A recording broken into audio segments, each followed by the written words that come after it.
Jin itu kalau terminologi fikih itu beda dengan yang di terminologi tafsir. Yang di tafsir juga beda dengan yang di terminologi perdukunan. Itu ada disiplinnya sendiri-sendiri.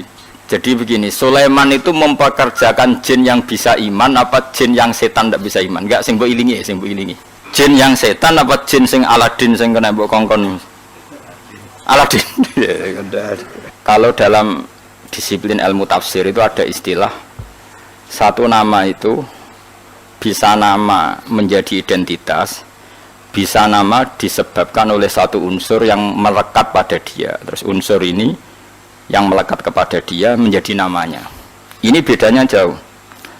Misalnya begini, ini contoh paling gampang. Kolbun, hati ini sampean bahasa Arab apa? Kolbun, kolbun maknanya apa? Hati. Kolbun itu mergo molak-malik. Wong Arab nak darani barang diwolak-walik jenenge di kolbun. Napa? Di kolbun. Jadi misalnya HP tak wolak-walik jenenge di kolbu. Nah, berhubung hati molak-malik darani kolbu. Nah, nama-nama seperti ini riskan pada konteks tertentu. Misalnya begini. Atine Rasulullah, atine para nabi, atine para wali kan gak pernah molak-malik, selalu konsisten dalam kebenaran. Karena nama itu hanya mengambil sekian sampel. Ya kaya hati-hatimu ini kan molak-malik. Nak pas dosa ya lali pangeran, nak pas nangis ya kaya lali dosa kumat-kumatan. Nah, ini kan enggak berlaku pada Rasulullah, pada para nabi, tapi ya tetap jenenge kolbun. Padahal tidak ngalami molak-malik. Keyakinannya ahli fikih itu kan ada manusia bisa iman kan? Ada jin bisa iman. Nanti ada surat napa? Jin. Ada setan, iso iman enggak setan? Enggak. Lalu setan ini kategorinya ikut jin apa manusia? Jin. Kekoro. Maksudnya misalnya pemidoane apa turunane wis ngono ae. Setan mbek jin hubungane iku turunan apa kanca apa misanan? Apa demenane orang mawon kok sembrono. Mergo ora tau akad nikah-nikah wae apa setan mbek jin hubungane apa Mas? Gak ora tau ya. Nah itu problem kita. Nah, caranya ngurai problem itu adalah begini. Manusia dan jin sebagai nama identitas itu memang manusia bisa iman, jin bisa iman sebagai nama identitas. Tapi sebagai nama sifat darani setan mergo duraka ning pangeran. Manusa lah nak duraka ya jenenge setan. Dan ini Quran pernah pakai istilah ini juga. Wa kadzalika ja'alna likulli nabiyyin aduwan syayatinal insi wal jinni. Setiap orang baik para nabi tak gawe duwe musuh. Musuh iku sayatinal insi wal jinni. Cek setan manusa, cek setan jin. Gayane ngaji di bodonan iku setan. Adol agama iku ya setan. Makanya kalau kamu punya perilaku setan kemudian kamu ini auzubillahi minasyaitonirrajim terjemahannya ya. Lagi rangennya biasa wae. Ini kan disiplin ilmu. Koyo asu lho, sing darane asu piye? Hewan tertentu sing begitu jenenge asu. Kadang ndak perilaku tertentu sing kelakuane ngono ya asu. Sehingga gerek ngono ngakal wasu. Nah, itu resiko disiplin lughat. Mau ndak mau yang namanya bahasa itu nggak bisa menghindari itu. Sehingga zaman Abu Jahal urip, Kanjeng Nabi nak nyelok ya Fir'aun hadil ummah. Fir'aun umat iki ya Abu Jahal. Kalau ada orang perusak Nabi riyen nggih nak duka nggih Dajjal hadil ummah. Jadi si Dajjal ya iki. Nama itu ada dua. Ada yang namanya ghalabat alaihil ismiyah, nama yang jati diri karena jadi identitas. Ada nama yang diambil dari satu dua sifatnya kemudian identik. Lah ini yang riskan rubah-rubah, nggih, riskan rubah-rubah. Kayak ini loh. Jin dan setan itu habitat yang berbeda. Tapi kadang setan oleh Allah disebut jin, tapi bukan dengan makna identitas, tapi makna sifat, yaitu makna unsur. Jin itu sesuatu yang enggak kelihatan disebut apa? Jin. Makanya orang gila disebut majnun karena masturul akli, akalnya ketutupan. Orang yang dalam kandungan bahasa Arabnya janin karena enggak kelihatan. Kan materinya kan jin nun mudhoaf. Malam hari disebut apa? Jin. Kemudian disebut falamma janna alaihi lailu. Karena malam itu gelap disebut jin. Berarti ada berapa tadi? Manusia, jin sebagai ismiyah dan setan. Nah, setan itu apa? Setan itu maknanya apa?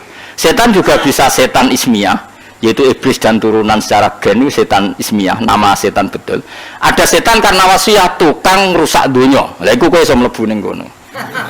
Lah sing angger rusak ya setan, wong ra salat ya setan, pemabuk ya setan.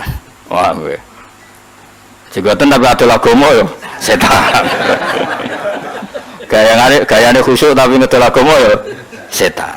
Nah iku sing dimaksud wa kadzalika ja'alna likulli nabiyyin aduwan sayatinal insi wal jinni yuhi ba'duhum ila ba'din zukhrufal qawli ghurura, yang mereka itu saling melengkapi, saling mendukung untuk menciptakan satu kegaduhan agama. Iku setan manusa, setan jin ra iso.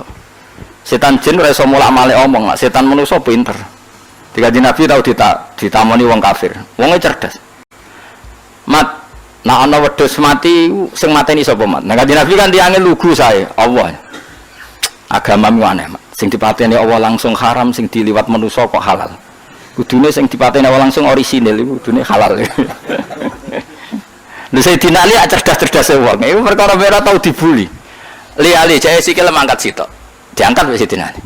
Gak angkat sitok pisan. Yo iso goblok. Ngono jare balam mek rotok langit ke ngangkat sikil loro bareng ora iso. Wah semane jare situ.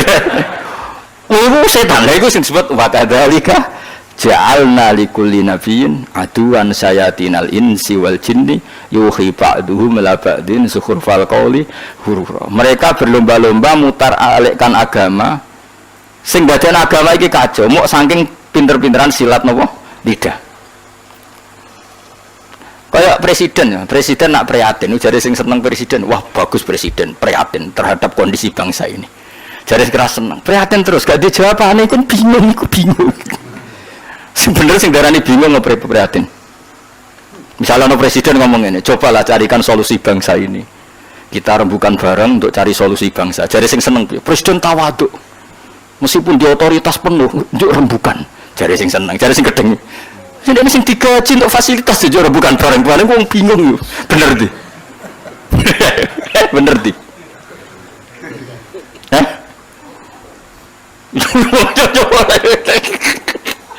Lari mati omongan iso diolak. Maka sejarah murtad terbesar itu masalah nasa mansuh. Di Kanjeng Nabi urung tahu diingkari sebagian wong koyok masalah nasa mansuh. Nasa mansuh itu satu ketetapan hukum kemudian direvisi oleh hukum yang lain. Yahudi sewenang. Akhirnya sahabat sing awam, sing gak pati terpelajar diparani Yahudi. Delok wong sing mbok nut hukum kok digoda ganti mergo dekne bingung. Yukhillu yaman wa yuharrimu ukhra. Saiki muni halal sesuk muni haram. Terus dadi masalah napa? Nasaman. Mulane ora ana tragedi murtad terbesar kaya peristiwa napa? Nasaman. Ben kira sejarah. Ya mergo mau gara-gara pinter-pinteran ngomong yuriduna yudfi'u nurallahi bi afahim bahwa agama ini akan dikalahkan oleh cangkem-cangkem elek sing memusnahkan atau mematikan nur agama ini. Lah repote agama iku sing khusyuk ra iso mikir. Sing nyerang iso bolak-balik lidah, sing khusyuk ra iso mikir. Akhirnya dia jawab. Makanya semenjak itu terus ulama mendefinisikan nasa mansuh itu begini. Inqidha'u muddatil ibadah. Nasa mansuh adalah habisnya masa napa? Ibadah. Memang masanya habis. Misalnya gini. Cah cilik bakal ngombe susu, kemudian wis tuwa dadi ngombe kopi. Itu nasa mansuh apa memang wis ra wayahe ngombe susu? Wis ra wayahe ngombe susu. Cah cilik dituntun, didulang. Terus suatu saat ora didulang. Terus kowe darani, "Ah wong tuane gak konsisten, dhisik didulang kok saiki ora." Wis tuwa didulang. Nah, begitu juga nasa mansuh. Dulu Nabi itu lemah sekali di Mekah sehingga diharamkan perang. Ketika di Madinah boleh perang. Ya memang wayahe oleh. Dulu Nabi kon salat madhep Baitul Maqdis. Pancen wayahe kon salat Baitul Maqdis, setelah itu direvisi madhep Ka'bah. Ini bukan urusan evaluasi hukum enggak, tapi inqidha'u muddatil ibadah. Memang durasi itu sudah selesai.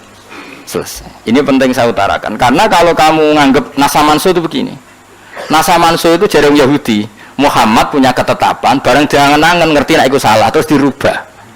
Lha iku sing dicekokkan di orang-orang sahabat sing lemah sehingga dadi domur murtad. Mulane salah definisi, salah omong itu bahaya. Karena nanti kok dibolak-balik napa? Dibolak-balik. Lha iku disebut Wa idza badalna ayatan makana ayah, terus dikai jumlah muqtaridah wa wau a'lamu bima yunazzil. Niku ajane waqaf.